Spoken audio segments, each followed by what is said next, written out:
The Lions entered Week 12 with an impressive 10-1 record, solidifying their spot as the NFL's top team this season. On Thanksgiving, they faced a struggling 4-7 Chicago Bears team looking to snap a 5-game losing streak, while Detroit aimed to end its own 7-game holiday losing streak. In front of a packed Ford Field in a national audience, Dan Campbell's squad delivered on all fronts: offense, defense, and special teams. Despite a second-half push by the Bears, the Lions held firm to secure a 23-20 victory. Up next, Detroit faces a divisional showdown with the Green Bay Packers on Thursday night. But before we dive into any of that and the key takeaways from this thrilling win, make sure you hit that subscribe button and turn on notifications so you never miss a Lions video. Detroit won the coin toss and chose to receive, eager to set the tone early. A key part of the 2024 Lions has been their creativity, often employing trick plays to catch opponents off guard. Offensive coordinator Ben Johnson wasted no time dialing up a unique play for right tackle Penei Sewell to throw the ball. Unfortunately, Chicago's defense was ready, forcing Sewell to scramble and take a 1-yard loss. The Lions' opening drive consumed nearly 8 minutes and spanned 15 plays for 58 yards, but it stalled in the red zone. Kicker Jake Bates, perfect on the season before the game, delivered a 30-yard field goal to give Detroit a 3-0 lead. The Lions' dynamic backfield duo, David Montgomery and Jahmyr Gibbs, has been a revelation this season. Before the game, the pair embraced their Sonic and Knuckles nicknames, wearing matching cleats to represent the nicknames. After Detroit's defense forced a quick 3-and-out on Chicago's first possession, the Lions leaned on Gibbs to power the offense. On their second drive, Gibbs showcased his explosiveness with rushes of 18, 13, and 11 yards, setting up a 3-yard touchdown pass from Jared Goff to Sam Laporta. The 10-play, 90-yard drive extended Detroit's lead to 10-0. Gibbs continued his stellar play in the first half, ripping off a 28-yard run to kickstart another scoring drive. However, his momentum was halted when he lost a fumble inside Chicago's 10-yard line late in the second quarter. The Bears struggled to generate any offense in the first half. Their first 4 drives ended without a single first down, and they converted none of their third down attempts. Quarterback Caleb Williams faced relentless pressure, completing just 5 of 15 passes for 34 yards. By halftime, Chicago had only 53 total yards compared to Detroit's 279, with the Lions dominating time of possession and running 47 plays to the Bears' 19. Detroit's defense held firm despite losing key players to injuries in the first half. Rookie Mekhi Wingo and veteran DJ Reader also briefly exited in the second half but were able to return. Even without star defender Aiden Hutchinson, the Lions' defense remained strong, going 12 quarters without allowing a touchdown until the Bears broke through early in the third quarter. Chicago opened the second half with a 74-yard drive, capped by a 31-yard touchdown pass from Williams to veteran receiver Keenan Allen, cutting Detroit's lead to 16-7. Keenan Allen struck again early in the fourth quarter with another touchdown, narrowing the gap to 23-13. However, the Bears failed to convert on a 2-point try.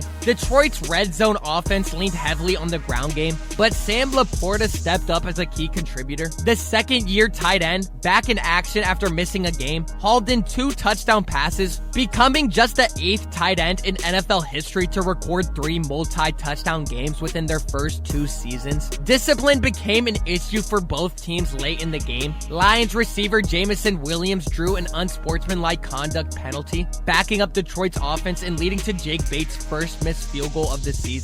Chicago capitalized on the miscue, driving downfield to make it 23-20. The Bears had a chance to tie or take the lead, but were plagued by critical mistakes, including a late offensive pass interference call on tight end Cole Kmet and poor clock management. Without using their final timeout, Chicago's last drive sputtered, sealing Detroit's hard-fought Thanksgiving victory and ending their holiday losing streak. I'm sure most of you guys were just as confused as I was watching the end of that game. This wasn't Jared Goff's best outing, but it was far from his worst. He'd probably like to have a couple of his first half red zone throws back. Still, completing 61.8% of his passes for 221 yards and 2 touchdowns was enough to get the job done. In the first half, the Lions absolutely dominated the time of possession battle, holding the ball for 22 minutes and 54 seconds compared to just 7 minutes and 6 seconds for the Bears. The offense's methodical drives kept Detroit's defense fresh and ready to perform. However, However, the second half saw the script flip,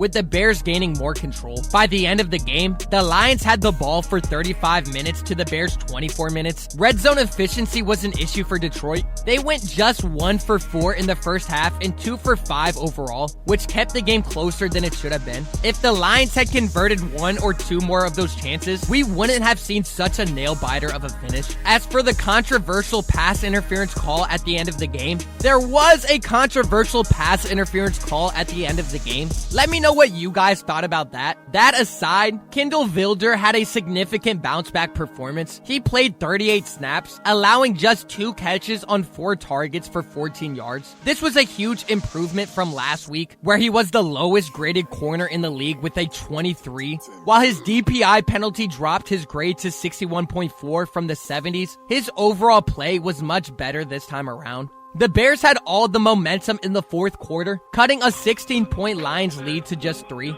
Detroit struggled in the red zone and was dealing with a short-handed defense. This was Chicago's moment to capitalize. They had every chance to hand the Lions their second loss of the season, even reaching field goal range on their final possession. But a string of penalties and a puzzling decision to aim for the end zone with a timeout still available squandered the opportunity. In the end, the Lions will take the win, but this wasn't their sharpest performance.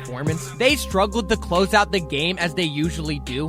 But that's the unpredictability of the NFL. Despite the challenges, Detroit improved to 11-1 for the first time in franchise history, extended their winning streak to 10 games, and maintained the NFC's top seed. That's more than enough reason for a happy Thanksgiving. As for the Bears, their woes in one-score games continue. What looked like a blowout loss turned into a dramatic comeback, only to be undone by costly mistakes in the final moments. With the ball in field goal range and a chance to tie or win, a series of errors, including a sack on what seemed to be a broken play, left Williams throwing incomplete as time expired, with 1 timeout still in their pocket. What a roller coaster of a Thanksgiving game for the Lions. While it wasn't their cleanest performance, they found a way to get the job done and secure their 11th win of the season. This team continues to prove why they're the top contender in the NFC, showing resilience even when the game doesn't go their way. With 10 straight wins and a firm grip on the number 1 seed, the Lions are in uncharted territories for this franchise, and the best part, there's still room to improve. This week's divisional matchup against the Packers will be another big test, and you know I'll be here to break it all down for you after. Let me know what you thought of this Lions crazy game on Thanksgiving. Like I said, I was so confused watching the end of that game, but we'll take it. A win is a win. I don't know what Caleb Williams or Matt Eberflus was thinking, but that definitely got him fired. If you enjoyed this video, don't forget to leave a like, make sure you subscribe and you hit the notification bell so you never miss any Lions coverage, and I'll see y'all in the next one.